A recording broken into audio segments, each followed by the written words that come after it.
So this is coding in Excel done quickly. The first thing you want to check is that the developer option is showing at the top. So there's a list of tabs, and if developer is not visible, then you need to right click on the ribbon, select customize the ribbon,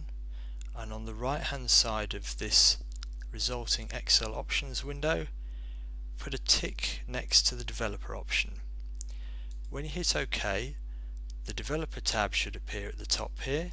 and when you select that, you should then have the ability to left click on insert and select the ActiveX control, which is a command button. Using the left mouse button, you can hold down and drag out that control into a rectangle, and then double click on it using the left mouse button to open the Visual Basic for Applications window. On the right hand side is an area you can input some code between the private sub and the end sub. So if you press enter a couple of times to give yourself a bit more space and then type some code into that window, when you close the window, you'll find that you can take Excel out of the design mode by clicking on the design mode button here,